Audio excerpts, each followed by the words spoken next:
सन्माननीय प्रवीण दटके. धन्यवाद माननीय अध्यक्ष महोदय. माझी आहे ना चर्चा आहे ना, नाही 7व्या नंबरवर आहे भाऊ. त्यांचा वेगळा अर्धा तास माननीय चर्चा अध्यक्ष सातवी. महोदय, आपण चर्चेला परवानगी दिल्याबद्दल धन्यवाद.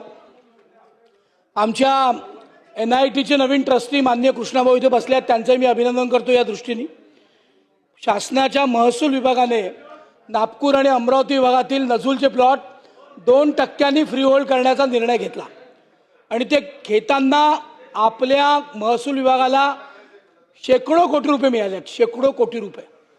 त्याच धर्तीवर नागपूर महानगरपालिकेने निर्णय घेतला आणि 2% फ्री होल्डनी नागपूर महानगरपालिकेला 50-60 कोटी रुपये मिळाले आहेत आणि भविष्यात ते 100-150 कोटीच्या वरती जाणार आहेत.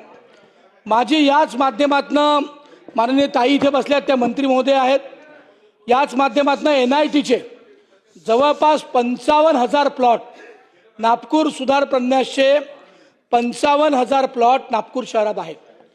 ज्या पद्धतीने महानगरपालिकेने फ्री होल्ड केला आहे, ज्या पद्धतीने नजूलनी फ्री होल्ड केला आहे, त्याच पद्धतीने NITने फ्री होल्ड करावं. याचं कारण अनेक वर्षापासून लीज करणे, मग लीज घेणे, मग त्याच्यावर ग्राउंड रेंट घेणे, त्याच नागरिकांना महानगरपालिकेचा टॅक्स भरणे, त्याच नागरिकांना गैरकृषी कर भरावा लागणे, तो सध्या बंद आला आहे.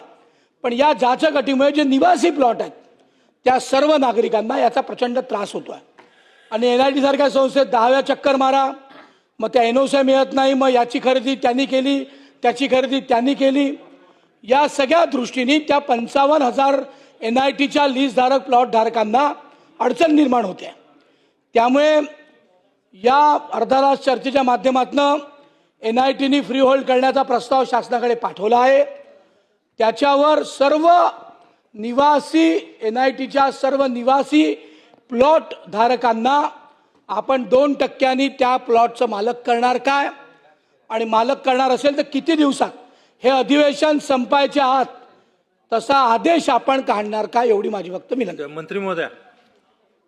अध्यक्ष महोदय, सदस्यांनी मांडला ते मुद्दा अतिशय खरा आहे की आपण नजूलच्या प्रॉपर्टी फ्री होल्ड केल्या, आपण महानगरपालिकेने कर्मचाऱ्यांच्या जागा फ्री होल्ड केल्या आणि नागपूर सुधार प्रन्यासच्या जवळजवळ 55,719 भूखंड आहेत अध्यक्ष महोदय, आणि त्यांचा प्रस्ताव 2/6/2025ला आमच्याकडे प्राप्त झालेला आहे अध्यक्ष महोदय.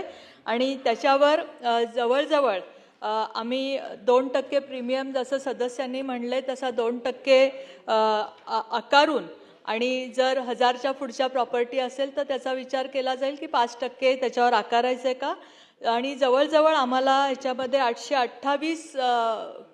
830 कोटीपर्यंतचा प्रीमियम शासनाला मिळणार आहे अध्यक्ष महोदय. त्यामुळे सदस्यांच्या मागणीनुसार आम्ही लवकरात लवकर हा प्रस्ताव पारित करून देऊ.